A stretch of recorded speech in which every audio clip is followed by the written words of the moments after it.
All India Radio presents Morning News.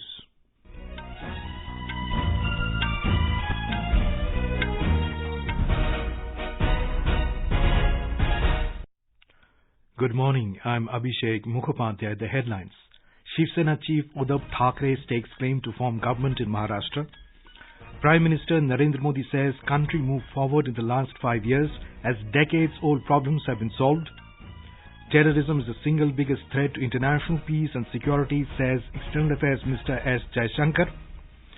ISRO to launch Earth observation satellite Cartosat-3 this morning. And in cricket, Virat Kohli gets closer to top test ranking. Mayank Agarwal makes maiden entry in top 10.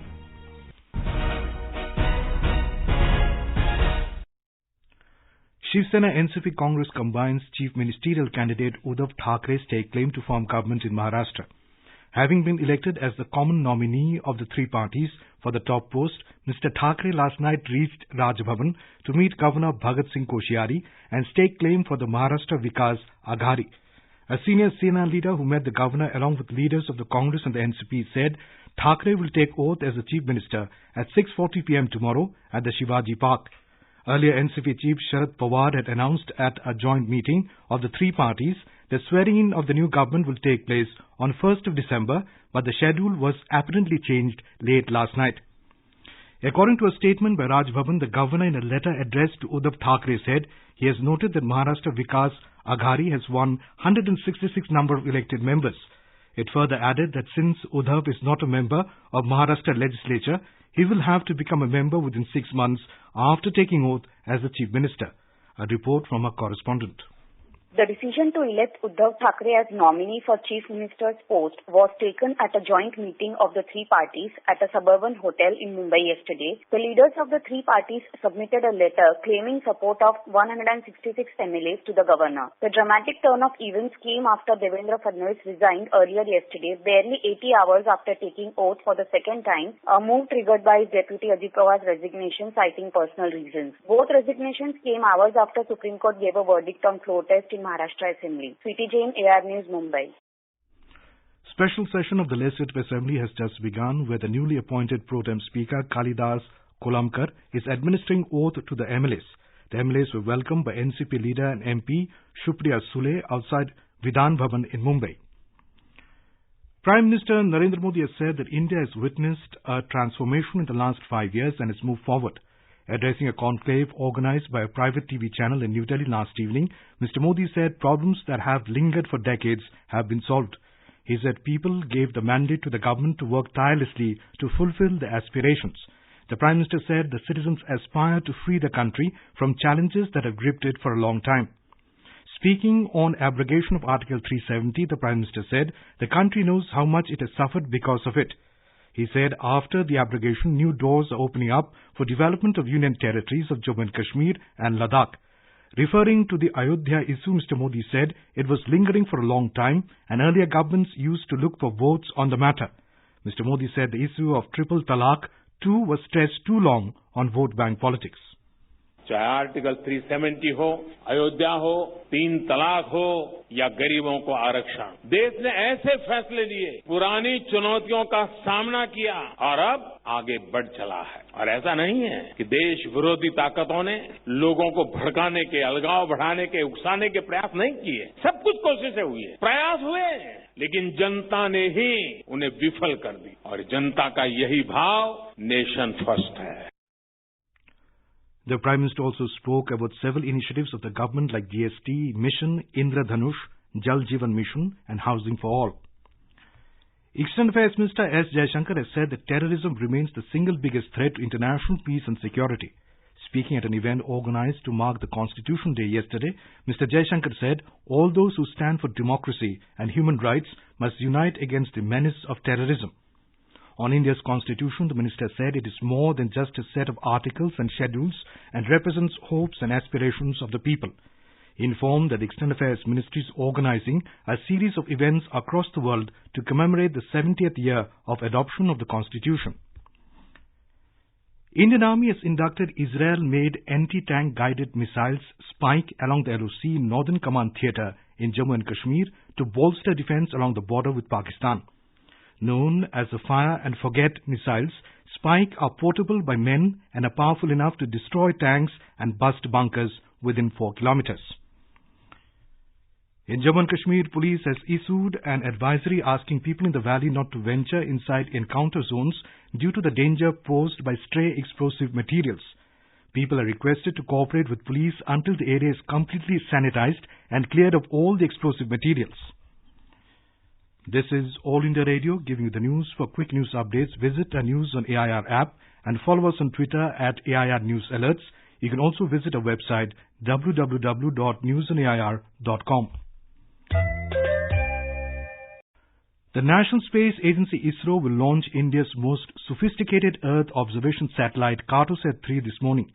ISRO has said the third generation agile and advanced satellite will be carried by PSLV C47 along with 13 other nano satellites belonging to a US firm at 9:28 hours. It will be ignited from the second launch pad of the Satish Dhawan Space Center at Sriharikota in Andhra Pradesh, some 90 kilometers off Chennai. Now we go live to our correspondent Jai Singh, who is at the spaceport. Jai Singh, tell us what are the preparations that are going on at the launch pad now? Abhishek, the preparations for the launch mission started with the countdown that began at 7 hours 28 minutes in the morning yesterday. Hectic works are now going on for the launch, which is the first since the Chandrayaan-2 mission. Abhishek. Right. Jai Singh, what are the special features of the rocket PSLV C47? Abhishek, the Polar Satellite Launch Vehicle PSLV is 44.4 meters long. It has 4 fuel stages, solid and liquid stages alternatively. Today's flight would be the 49th one for the PSLV overall. Abhishek. What are the main functions for the Cartosat-3 satellite and what are the equipment contained in it? Abhishek, Cartosat-3 is the first in the series of the third generation Earth observation satellites. In Earth observation, the main parameter to consider is the resolution of the camera. In Cartosat-3, the resolution is the ISRO's best ever, which is said to be about 25 centimeters. That means the satellite can give us clear images of the objects on the Earth's surface that are of the size as low as 25 centimeters. That is the beauty of Cartosat-3. Abhishek. Jai Singh, tell us the sequence of the launch mission this morning. Abhishek, the main satellite Cartosat-3 will be separated from the rocket in just under 18 minutes and placed in a transfer orbit. In the next 1 minute, the first of the 13 commercial nano satellites will be separated, followed by the others one by one.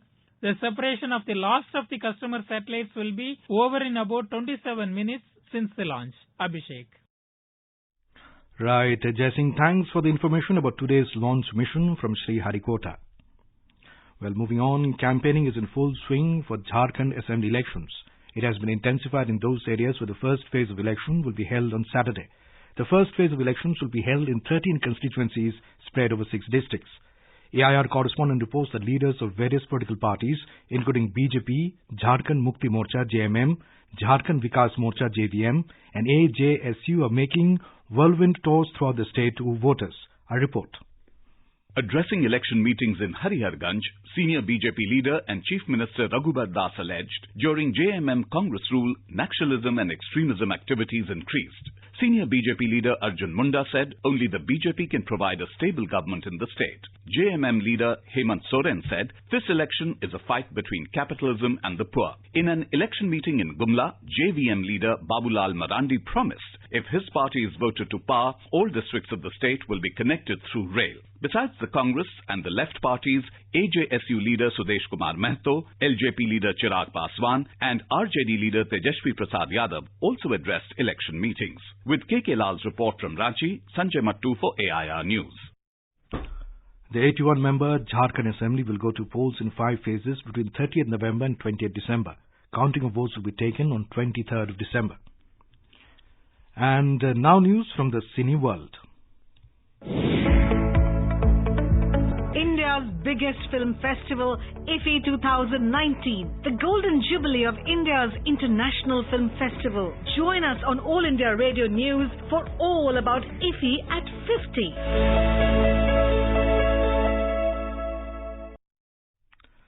50. The International Film Festival of India, IFFI, began with a bang on the 20th of November. With a week of its 50th edition gone by already, here's looking at events not to be missed today.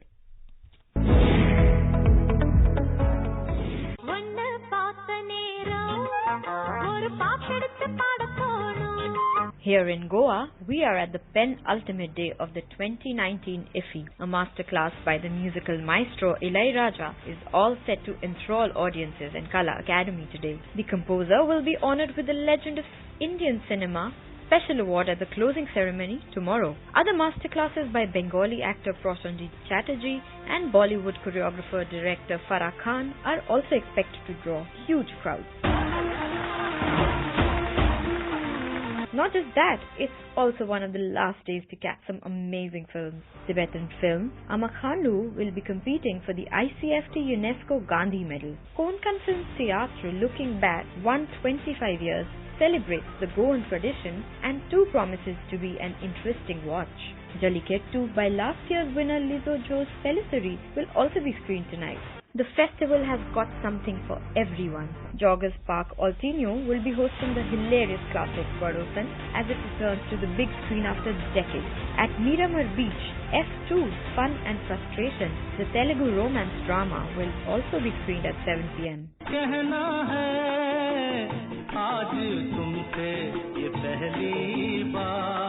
And stay tuned in to AIR News on this amazing journey of cinema and fun. For IFFI at 50, this is Ankita from Goa. Housing and Urban Affairs Minister Hardeep Singh Puri introduced the National Capital Territory of Delhi Recognition of Property Rights of Residents in Unauthorized Colonies Bill 2019 in Lok Sabha yesterday. The bill provides for a legal framework to grant ownership rights to nearly 40 lakh people living in unauthorized colonies in Delhi. The bill will allow registration of properties and provide certain relief to the residents of 1,731 unauthorized colonies in the city from registration charges and stamp duty. Virat Kohli, with his commanding century in the day-night test, inched close in on the top-ranked Steve Smith, while opener Mayank Agarwal made his maiden entry into the top 10 in the ICC test rankings issued yesterday. Kohli, with 928 rating points, reduced the gap from 25 to 3 points, with Australian Smith 931 to retain the second spot. Agarwal, who struck a double century in the first test against Bangladesh in Indore, jumped one place to 10th with 700 points. He is the fourth Indian batsman in the top 10 list. Cheteshwar Pujara with 791 and Ajinkya Rahane with 759 remained at 4th and 5th positions. And now for an overview of today's newspapers, it's over to Sarabjit Kaur. Thank you, Abhishek. Shiv Sena Chief Uddhav Thackeray is all set to become the first in Thackeray family to become Maharashtra Chief Minister, is the story that dominates headlines this morning. Uddhav's Agadi wins Maha cliffhanger, leads the pioneer. The paper informs that swearing in will take place on November 28th. The Indian Express quotes Defence Minister Rajnath Singh as saying, India no more a soft target. FATF listing will be final nail in coffin for Pak. On farm fires in Punjab, the Tribune writes, not just Punjab officials, farmers in firing line too. The Economic Times reports that Head of Data Protection Panel Justice B.N. Srikrishna has called for speedy enactment of the proposed Personal Data Protection Bill. The Daily quotes Justice Srikrishna as saying, needs special law to regulate states' tech surveillance. And finally, global emissions of greenhouse gases hit a new high in 2018. Well, the Times of India states that according to a UN report, emissions are at a new high, 3.2 degree rise imminent. And with that, it's back to you, Abhishek. Thank you, Sarabjit. And now, before we end the bulletin, the headlines once again. Shiv Sena Chief Uddhav Thackeray stakes claim to form government in Maharashtra. Prime Minister Narendra Modi says country moved forward in the last 5 years as decades-old problems have been solved. Terrorism is the single biggest threat to international peace and security, says External Affairs Minister S Jaishankar. ISRO to launch Earth observation satellite Cartosat-3 this morning. And in cricket, Virat Kohli gets closer to top test ranking. Mayank Agarwal makes maiden entry into top 10. And with that, we end the morning news. Have a nice day.